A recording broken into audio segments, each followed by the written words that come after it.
All right, so welcome to this week's Unikernel application spotlight. This week we're back at languages. This one has been in our opt examples repo as an issue to add an example for a while now, and just haven't really gotten around to it. But happy to look at this one this week. So Lily is a statically typed, and I guess in this instance, an interpreter. Um, Perhaps the author is looking at having it be, more than that in the future, which is maybe why that sentence is phrased that way. I don't know, but it's a small language, but it has a lot of interesting features. So right off the bat, it's statically typed. So that's pretty noteworthy when it comes to scripting languages. Scripting languages are usually dynamically typed, and so that makes things a lot different, right?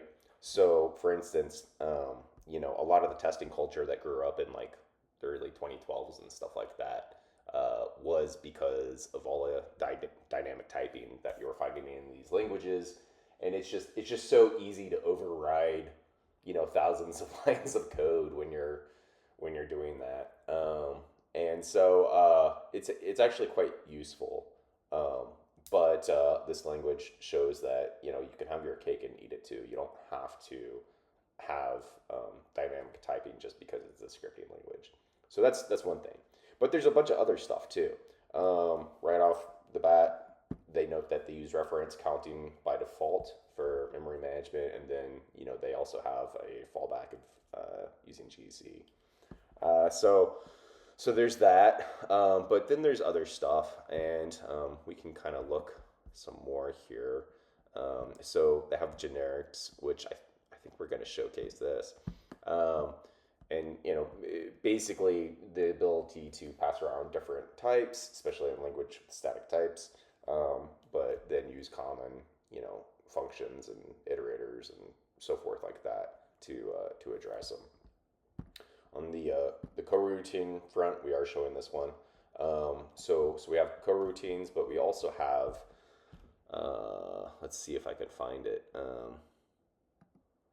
They have more than just coroutines. Yeah, so they have lambdas.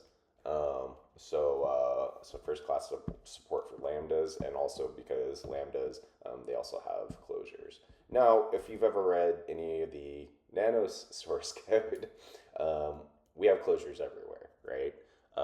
And that reflects probably one of the original authors of the Nanos source code, who was really big into this style of programming, because it started off with basically we didn't have SMP at the very beginning, but we did want the ability to kind of still be able to have multiple threads of execution, essentially. Just the ability to do some work and then go do some other work and then come back, but have it in a way that was composable. And so that really helped out. Now a lot of the closure stuff still exists. I don't think it'll be yanked out anytime in the future. Maybe, but no plans for that. So anyways, these guys have closures too. And then there's lots of different variable arguments and so forth. There's lots of other interesting stuff.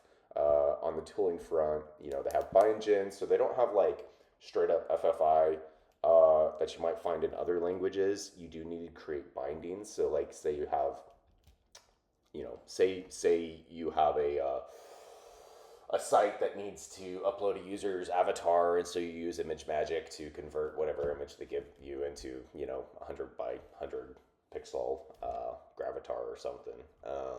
So since that's written in C, how do you access that? And you would use it through bindings, and so that's what the bindgen does. They also have a docgen. Speaking of the API docs, they have this nice reference here. Pretty easy to read, pretty easy to access, and it's all right here. So that's good. And then they have the concept of modules, which not so many right here right now, but perhaps that'll grow. And then if you look at their GitLab, so all the projects that I found so far are on GitLab, and I think this is the main repo here. Um, and Yeah, they also have package management. So there's this catalog.json um, and a handful of different packages here that they have. I saw like a Postgres package, for instance.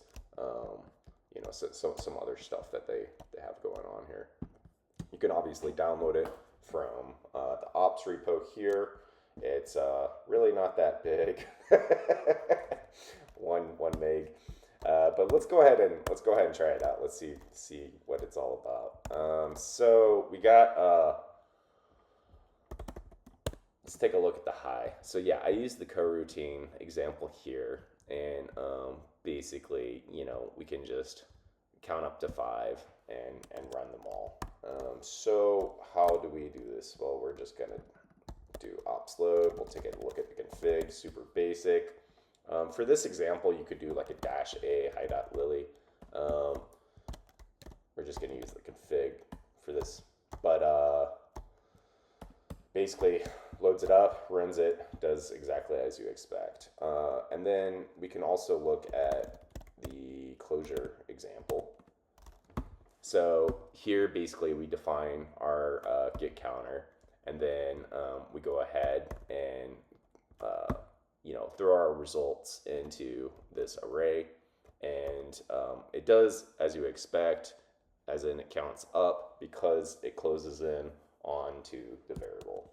So we can go ahead and run this guy. I think it's just closure config. Or not. Oh, closure JSON. Here we go. Yeah. So 1, 2, 3, as you would expect from that.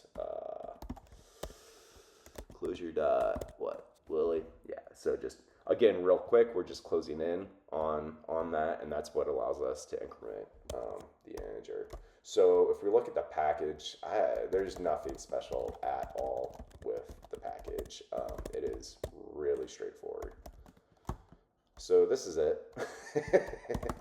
And it's yeah, 3.6 unzipped and I guess the binary itself is 400K. So like I suppose if you really wanted to make this smaller, you could strip out the symbols. You don't save that much, 50K. So it's like an image worth. I don't know. I mean, symbols are useful for debugging purposes. So yes, if you're all about the performance, and if you have some massive binary with like gigs of symbols, sure, it would probably make sense to strip. For something that's 400K, I don't know if you're going to gain much benefit. So but yeah, this was an interesting little language. It's been on my list. Yeah, they have more examples at this Lily garden, but this was running the Lily interpreter from the Lily interpreter language as a Nanos unikernel. All right, see y'all next week.